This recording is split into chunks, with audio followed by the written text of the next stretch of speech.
नमस्कार, आपण पाहत आहात डीसी न्यूज मराठी. मी आहे आपल्या संगती दिव्या. महाराष्ट्रातील शाळांमध्ये शिकवणाऱ्या विद्यार्थ्यांच्या आरोग्य आणि पोषणाच्या दृष्टीने राज्याच्या अन्न आणि औषध प्रशासन एफडीएच्या महत्त्वाचे निर्णय घेतला. राज्यातील 22 महिन्यांच्या बालकांपासून ते 12वी पर्यंतच्या विद्यार्थ्यांसाठी फूड सेफ्टी अँड न्यूट्रिशन संदर्भातील मार्गदर्शन तत्वाची आता कठोर अंमलबजावणी करण्यात येणार. एफडीए आयुक्त तथा आयपीएस अधिकारी तुकाराम मुंडे यांनी safe food safe drugs safe Maharashtra मोहीम अंतर्गत हे नियम प्रभावीपणे राबवण्याचे निर्देश दिले आहेत. महाराष्ट्रातून सुमारे 1,18,000 शाळा असून त्यामध्ये जवळपास 2 कोटी विद्यार्थी शिक्षण घेत आहे. विद्यार्थ्यांचे अन्न आणि पोषणासंदर्भातील नियम 2020 मध्ये तयार करण्यात आलं होतं. मात्र जागरूकतेच्या अभावामुळे त्याचा प्रभावी अंमलबजावणी झाली नव्हती.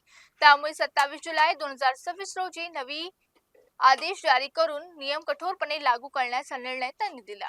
हे नियम राज्यातील सर्व सरकारी, खासगी, अनुदानित व विनाअनुदानित शाळा, शालेय कॅन्टीन आणि मध्यान्ह भोजन योजना, वसतिगृह, अंगणवाड्यांच्या समापनाने लागू असतील. शाळेच्या परिसरात तसेच शाळेपासून 50 मीटरच्या परिसरात हाय फॅट, शुगर आणि सॉल्ट असलेल्या खाद्यपदार्थ आणि शीतपेयाच्या वितरणात पूर्ण बंदी घालण्यात आली आहे.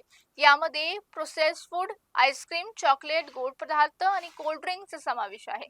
शाळांमधील कॅन्टीन, मध्यम भोजन व्यवस्थेसाठी आवश्यक परवानगी घेण्यास बंधनकारक करण्यात आलं आहे. संबंधित संस्था किंवा कंत्राटदाराकडे एफसीआयच्या वैध परवाना किंवा नोंदणी असणे आवश्यक आहे. प्रत्येक शाळेत फूड सेफ्टी डिस्प्ले बोर्ड लावण्यात जाणार आहे.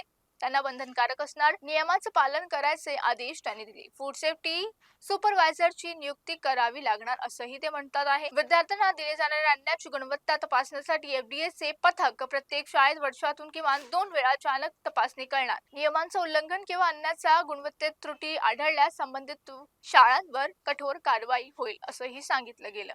विद्यार्थ्यांमध्ये योग्य आहार संस्कृती विकसित करण्यासाठी शिक्षकांनाही प्रशिक्षण दिलं जाणार.